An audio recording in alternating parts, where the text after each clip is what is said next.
Shalom. Ya, sekarang seperti biasa, Allah cuma baru sekali doang. Kita akan membahas parasya minggu ini. Ya, dari Imamat, ya, Imamat tentunya yang pertama. Ya. Nah, langsung aja kita mulai ya, biar cepet. Jadi Imamat 2 ayat 2 kan katanya di sini ya. Di sini kalau itu teh sebagai bagian ingat-ingatan gitu. Jadi sebagai korban itu teh yang dipersembahkan ke Tuhan, baunya teh nyenangin gitu, buat menyenangkan gitu buat Tuhan, dan sebagai ingat-ingatan gitu. Jadi kalau ada bau sedikit gitu ya, misalkan kayak si Ivan kentut gitu misalkan.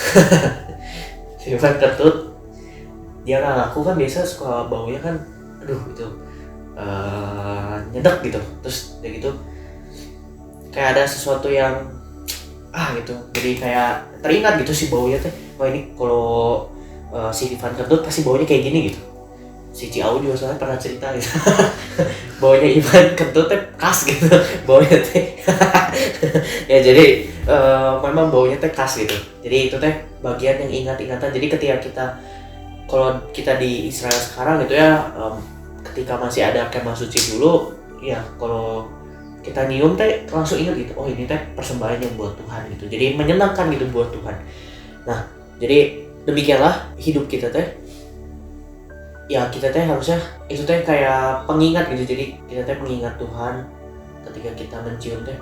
Jadi hidup kita teh mengingat Tuhan gitu. Hidup kita teh buat Tuhan, hidup kita teh menyenangkan gitu bagi Tuhan. Dan kayak rohani teh berbeda gitu dengan dunia. Jadi rohani mah itu teh punya bau yang khas gitu sendiri gitu. Dia teh punya jadi teringat gitu. Jadi kalau kita, jadi rohani itu kayak beda gitu dengan dunia, baunya itu beda gitu.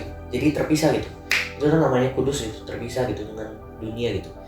Nah, Habel dan Kain juga kan ketika persembahan, kenapa Kain tuh bisa mempersembahin cuman tumbuhan gitu? Kenapa bukan seperti Habel? Habel tahu yang Tuhan mau. Kenapa dia tahu yang Tuhan mau? Karena dia murni. Karena dia nggak pakai pikiran baik buruknya manusia, makanya dia bisa tahu apa yang saya harus persembahin ke Tuhan, apa yang berkenan bagi Tuhan. Makanya sejak semula dia udah mutusin gitu untuk dia mah gembala gitu, dia mah gembala kambing domba gitu. Sedangkan si Kain mah cuman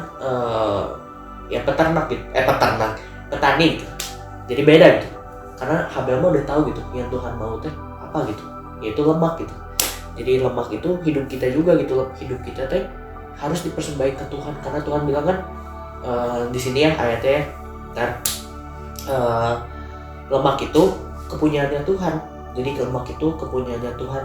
Jadi hidup kita teh kepunyaannya Tuhan. Hidup kita teh harus murni, karena lemak kan wangi gitu, wangi ke Tuhan. Jadi kayak ya wangi gitu. Kalau barbecue kan biasanya lemak teh yang paling bikin wangi gitu ya. Nah itu karena memang hidup kita teh harusnya wangi gitu buat Tuhan. Artinya hidup kita teh harusnya buat Tuhan gitu, khusus buat Tuhan, murni gitu, buat Tuhan doang gitu.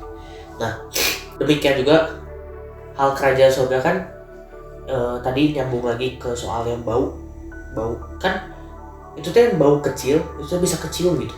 Nah hal kerajaan surga juga kayak gitu. Itu teh kerajaan surga itu seperti biji sesawi kan, itu teh kecil gitu, tapi teh besar gitu. Itu teh sesuatu yang besar, itu sesuatu yang rohani, yang perkara yang di atas sesuatu yang besar gitu.